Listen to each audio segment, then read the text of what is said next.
All right, I am here at Comikaze, and I just saw Tiffany Smith at her panel. Hello, how you doing? Doing good. It's good to see you. The panel was great. I'll upload that, and you guys can check that out. Also, I have a couple questions to ask you. Sure. Back in the day, I remember seeing you in Attack of the Show. That was a great nerdy type show. We all loved it. What were your thoughts on it? How was it like making your dream come true? So working for G4 was pretty awesome. It was as fun as it looked on the show. Definitely a lot of improv. Kevin, Allison, everybody I think now, Candace. I've stayed friends with most of them, which is really cool, and got to co-host a show with Blair for a while. So it was a great place to start and a great family to build from. Do you think that kind of platform for that kind of show is going to become a thing of the past because of the YouTube coming up? No, I don't think so at all, because I think if anything, the fact that people are still talking about Attack of the Show just means that we want something like that to come back soon. All right, hopefully. I mean, we all love G4. It sucks how it went down, but, you know, there's always a chance for it to come back. Also, Tiffany, how many networks and things do you work for? We see you all over the place. Fandango, Movie Threesomes, Far Away. Yeah, so I work for a lot of companies. I guest on a lot of shows. So full-time, I'm with DC Comics. I host DC All Access. Fandango, I do interviews at junkets, and then Movie Threesome with Christian Harloff. And then I do a Star Wars podcast called Far Away for Geek Nation. I guest on Collider, Jedi Council, Movie News. What else is there? I don't know. I do a Game of Thrones recap review podcast. That's kind of off season right now. I just started doing CW Fan Talk, which is on CW Seed, all about a pre-show for The Flash. That's it. That's all I can remember right now. And then acting in there too. So. Yeah, try to catch her in all of those. Yeah. Also, just follow me on social media. I post it all there. Yeah. One thing that keeps coming up in Schmoeville is Bob Finstock. Now. I'm sorry, I won't answer any questions about Bob Finstock. Okay, thank you.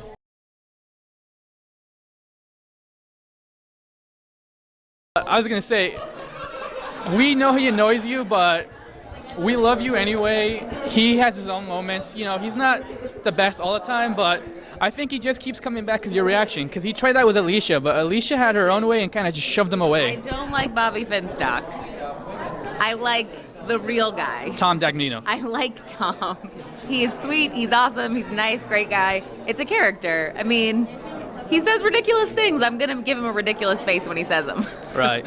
And are you as surprised as everyone else that Team B.O.B. made it to the Ultimate Schmoes Finals? Not at all, because there is some magic to Bob Finstock, too. I think JTE has a lot to do with that. Too. But though he held it, he did a great job last week, so we'll see. All right. Cool. Thanks, Tiffany. Thank Have you. a good one. You too. Nice to meet you. All right, we're here on day 3 of Comikaze. I see the Wildman and Tom Dagnino. How you guys doing? Good, man. How are you? Good. We just had a really successful panel. Yeah. Nice fans. It was great. Great here. It was an amazing panel. A lot of cool guys, a lot of cool fans came out. Hey, buddy. Let me just say, I've been a couple panels. This was the best one so far. Awesome. Really? Yeah. I think you know, we have a different brand. Everybody has a different personality. And everybody has different humor. You know, we make fun of ourselves, and that's a main component. And I think a lot of people dig that for the most part. Yeah. I agree. I mean, you see on the panel a lot of chemistry amongst us. We've been doing this for so damn long. We're all crazy family, so it's great. Pretty much. All right, I got a couple questions from Makuga first. Okay. All right, first of all, great stash, man. Thanks, man. Appreciate it. Reminds me of Magnum PI. Oh, hey. Fuck yeah. You son of a bitch. All right, Makuga, are you as crazy as the stories say? I mean, I imagine you kind of like Dan Bilzerian out there. I mean, Dan Bilzerian obviously is an inspiration to all men and hated by all women, but I like to teeter. The answer is yes. I like to teeter somewhere between mayhem and absolute pandemonium. Yes. All right, and how would you break up with Ronda Rousey? Via text and then move to a country with no extradition. Sounds safe. I would break up during sex. That's dangerous. Kaylin Coleman. We saw her back on the show. You were out somewhere and you came rushing in.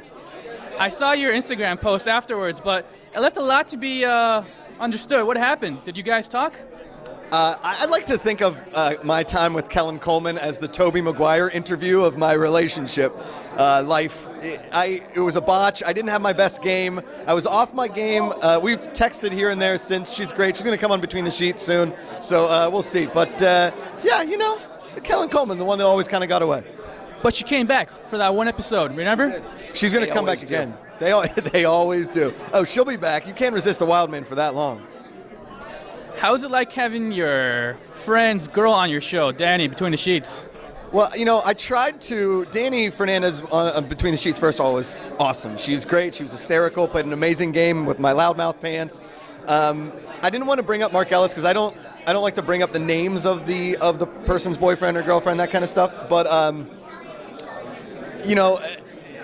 everybody should be open about sex. That's why I host Between the Sheets. It's such a taboo thing. People kind of just freak out about it. A lot of people that I've asked to be on the show, we'd love to do it. I just don't talk about sex in public. That's what I'm trying to break down barriers with my show. If it just so happens to be one of my best friend's girlfriends and she's hysterical, why not bring her on and just, talk the dirt? Was there a list of what can we or cannot go over? I did text Mark and ask him, and he said, just have fun, no worries. That's awesome. That's a lot of trust right there. All right, Finstock. Yes. February 22nd, 1980. Yes. Miracle on Ice. A great moment for Americans. October 22nd, 2015. Another great moment for America. For America, yes. That's when me and JTE beat Team Collider and went and beat Team Top 10 as well. I think we're underestimated the whole time. Everybody thinks I'm an idiot, which I am sometimes, but not when it comes down to it. I win, and that's pretty much what I do. I think we have an awesome shot at beating the Schmoes, and even at this point, look, we're this far. I already felt like we won the championship, and if we could really win it, that'll top it off. We'll get respect. We need respect. We deserve it. All right, that's awesome. Spicy Lucy, she's come back once or twice on the show. Will you continue to have her on? She's banned from my life. I banned her from my life. She got a little crazy. She's still a great girl. Maybe we'll make up. She's just off doing some interesting things, and I couldn't really come to grips with it anymore, and we've separated. Let me just say, Finstock, I date a Latina as well. You never know, man. Yeah, I mean, look, Spicy Lucy, this girl is just, the body is just amazing. I dated a Puerto Rican girl for about a year, and I had to change my phone number, so we all know how it goes. Yeah. She's interesting. And what is your overall message to Schmoville? I mean, I know for a while you took a break and you came back. Was that by popular demand? People like Finstock never die. There's a little bit of Finstock in everybody. And I think that's what the thing is. It's like Christian was saying earlier. A lot of people hated the character at first. And then once they get to really know it and be like, this guy just says what he feels, no filter, I think a lot of people want to do that. And I think Finstock speaks for people. And I think it enables them and makes them move forward into like opening up their life a little bit with chicks, guns, rock and roll and everything else, like alcohol and stuff. Like you said, Bruce Wayne, people want Batman. Absolutely. They're not looking for Bruce Banner. They're looking for the Incredible Hulk. Some of my Twitter pics of like girls' asses are up there, but then I drop some real knowledge at times too. So I like to keep them on their toes for the most part. Let me just quote Sandlot about Finstock. Heroes get remembered, but legends never die. That's correct. Absolutely. All right, guys, I appreciate your time. Go on and enjoy your Sunday. I know we got Monday tomorrow, but hey, it was an honor to see you guys again. Pleasure. I'm here with Ken Napsuck. How you doing, Ken? I'm great. It's good to see you again. Yeah, definitely running into each other at these cons. First off, I want to say congratulations on Screen Junkies. Yeah. It proves to everyone, if you work hard enough, you will get your dream job and you will make your life better. And then your dream job becomes even harder work. But it's a good thing. It's a big fun thing. And I don't know when this is airing, but a big announcement's coming soon as to why I'm at Screen Junkies. It's a big thing. Stay tuned for that. It's a good thing. Awesome. Speaking of Screen Junkies, what does a producer do exactly? Do you book the shows? Are you organizing it? What exactly is your duties? Well, some of it I can't say yet, but overall I do a lot of work with movie fights. That's prepping questions, booking guests, running the show. JT's the engineer, so coordinating that. It's a full-time gig. It's a full-time gig, long 12 to 16-hour days. How have you enjoyed Rebel Season 2 lately? Started strong. It's well-paced, which at times means it's kind of slow-paced. That can be negative at times, but they're handling it well. I love the content. I love seeing Rex back, the clones. I love that Ahsoka is still prominent in it. I love that we're going to get Vader from time to time.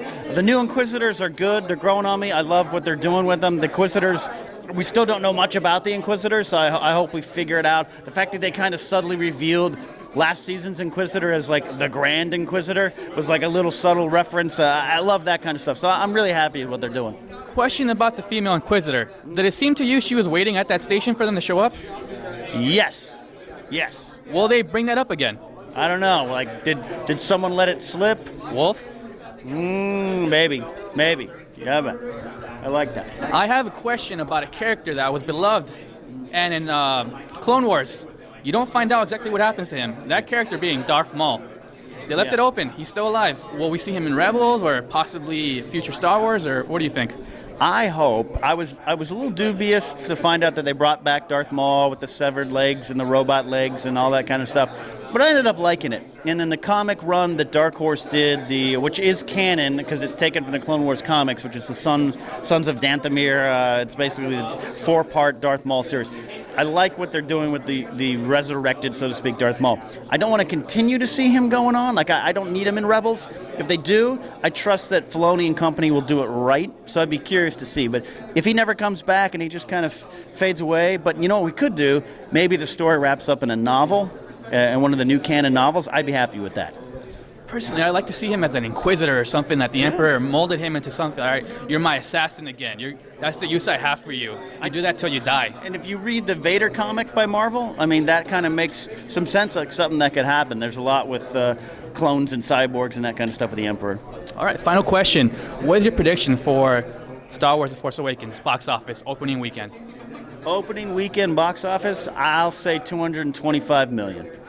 I know that ticket sales were high, but we'll see what the numbers actually balance out. Especially with us viewing it more than once. I mean, we're going to go in there. I'm going to at least go twice. Yeah. I had to book the 10 o'clock show, and just because everything else was already sold out. I got Friday night and Saturday afternoon at least, and I'll see it more than that, I'm sure. All right, Ken. We'll keep seeing you on Screen Junkies and Schmoes Know. Have a good one. Thanks, dude. All right, I'm here with Cobster and Upham. Nice, that's me. Hi, how you doing? Doing good. First off, Upham, congratulations. You are now the engineer. Thank you. I'm terrified. This is kind of scary, but yeah, I'm good. Yeah, see, when it comes to promotions on Schmoes Know, it's like, let's give you more responsibilities so you can feel more scared when you're on the show, not more comfortable. No, not at all. Not at all. Did you go through a transitional phase where JTE was kind of showing you the way? Barely. Like, we kind of foresaw it. We're like, yeah, you might be engineering students here, just watch me do some stuff. And I would literally stand over his shoulder for like 10 minutes and watch him. And then like the next week, they're like, hey, you're going to engineer the show. And I'm like, oh, cool, great, this is going to be good. Was JTE at least there watching you while you did it, or you were flying solo? Not that first one, not the first episode. On his own, and he did a great job. All right, let's talk about the Ultimate Schmoedown. Yeah. I had picked you guys to go at least a little further. It happens. I mean, look at Alicia and Scott Mantz. They got knocked out right away. Look, I'll say this about the Ultimate Schmoedown, is that it was full of surprises. JT and Finstock are in the finals. Nobody saw that coming. There's literally only 3 brackets left, and that's only because we had to send in a second draft because so many brackets got knocked out. I'm upset that we couldn't make it. I mean, we were close. Look, we did pretty good. We had to play against the team champs. I mean, we can't beat them. They No. were a strong favorite. They were a strong favorite. You know what? We held up our own. That's, I think, what matters the most is that we held up our own. We didn't look like idiots, and it was a lot of fun. I got to dress up like Chris Pratt from Jurassic World, so that's always I fun. gotta be a raptor. And you got to be a little raptor. Little baby raptor. Who came up with that idea for the entrance? You guys just thought about it on I spot? think that was me because we were going around different ideas. We were thinking of Powerpuff Girls, 3 Musketeers, 3 Blind Mice, 3 Amigos, all those different things, and then it just kind of finally came to me like, let's just do Jurassic World. It was right around the time when it came out, so we just started that. And I just really wanted to see them in really stupid Velociraptor outfits. You gotta dress in a cool vest, and we're over here in frickin' suits from Baby Gap or something. They were literally made for kids, and we stretched them out and threw them on them. I mean, it was better than the trial of JTE, the whole, That's very true. At least we didn't cheat in our Schmoedown finals. He's over there. He's fine. All right, final question. What would you guys give on, as far as advice, on betting against Harloff on anything? I want to keep my job, so I'll say this. No, I don't. Don't do it. Don't do it. Don't. I mean, you never know. Look, this Schmoedown, is literally full of surprises, like I said before. So you have no idea what's going to happen. So if Finstock pulls out Rocky, that's a different game. If he pulls out animation, he's screwed. So Yeah.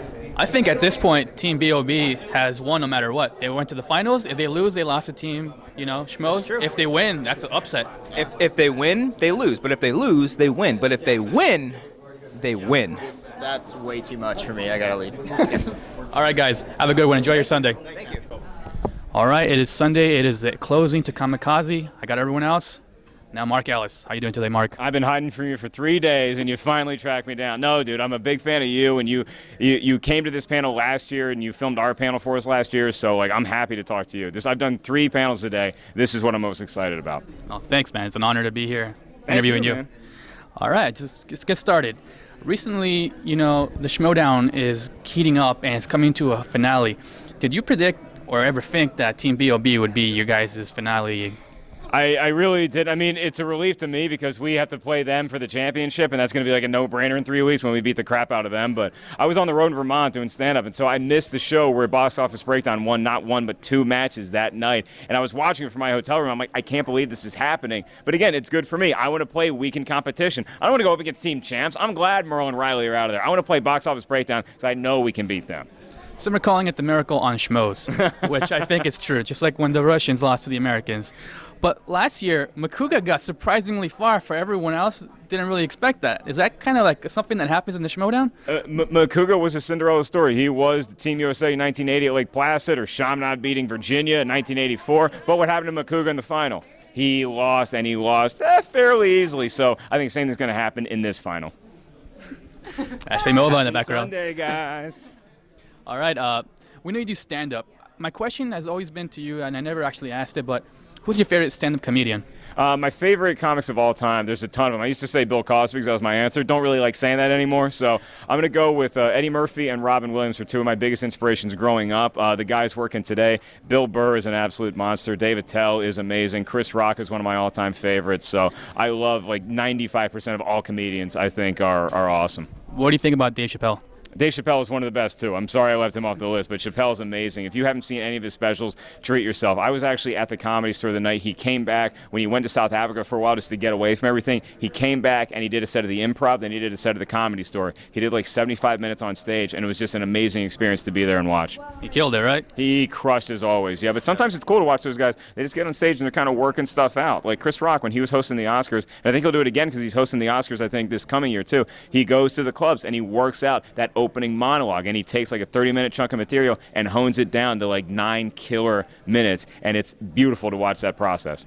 All right, Mark, it was an honor seeing you here. I look forward to the Schmodown. I look forward to seeing you on Collider. Keep up doing the good work. Hey, likewise, brother. You too, man. It is great to see you again. Thank you so much, my friend. Thanks for putting me on camera. I love this shit.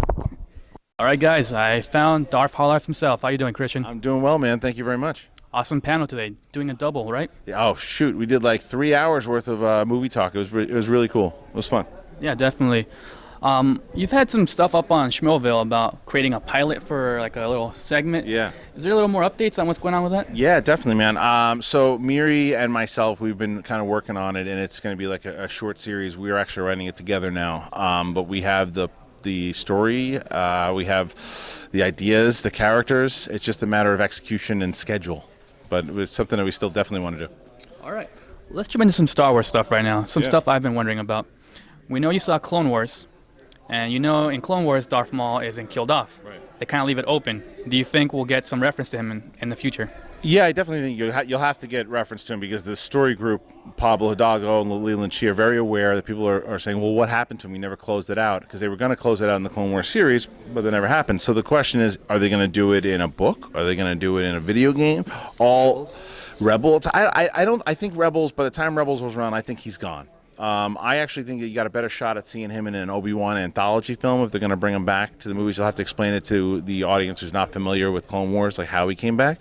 But I think your best shot is either a video game or an Obi-Wan anthology film. Right, because they're definitely villain, Batman, Joker type thing. Darth Maul hates Obi-Wan. They have a real beef, the two of them, and the one guy that should take him out is Obi-Wan. Once and for all. Once and for all. All right, let's jump into this past last Thursday, was it, when you had Freddie Prinze? How was it like having Kanan himself on there? What a great dude, man. I mean, like, honestly, we have been being in this business. We've had the pleasure of talking to a lot of celebrities, and I've had a lot of great guests on in the Schmoes and in Collider. Freddie Prinze Jr. is one of my favorites, and I'm not just saying that because he was just on. He reached out to me after the fans had tweeted him out. He reached out to me and said, I want to do it. I want to do the show.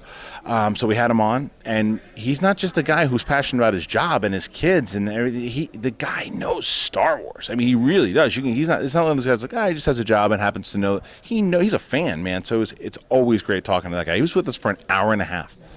That truly shows as much as love for the Star Wars and for the fans, to come out there and do that just for free, No one told him to. He just decided, all right, we'll make the fans happy. That was it. I mean, he appreciates what Star Wars means to fans, and I think that's what a real Star Wars fan is. It's a community. There's a reason why we respond to Star Wars the way we do, and Freddie Prinze Jr. is very aware of that. All right, Harloff, we know you give a lot to the Schmoville. I mean, you do I don't know how many shows. You do movie threesomes, Collider, Far Away from Occasion, Schmoes Know. You're doing a lot of stuff. How is it that you find balance to do that and have your personal life also? Yeah, it's tough, and my wife would say he doesn't. But it's a matter of making sure that you carve out time for your family and scheduling it, and making sure, again, kind of echoing what I said on the panel, surrounding yourself with the right people that can help you kind of achieve the goals you have in mind. All right, on behalf of Schmoville, keep doing the good work. We appreciate it. Thanks, man. I appreciate it. Thanks, guys. All right, YouTube, my name is Eric, and I've been with Exclusive Reviews. This is the end to Comikaze and possibly my YouTube videos. I hope you guys have enjoyed them over the year. I'm going to retire for now. Maybe I'll come back one day. Who knows? But, we have to set our priorities straight. So until next time, you guys have a good one. Bye.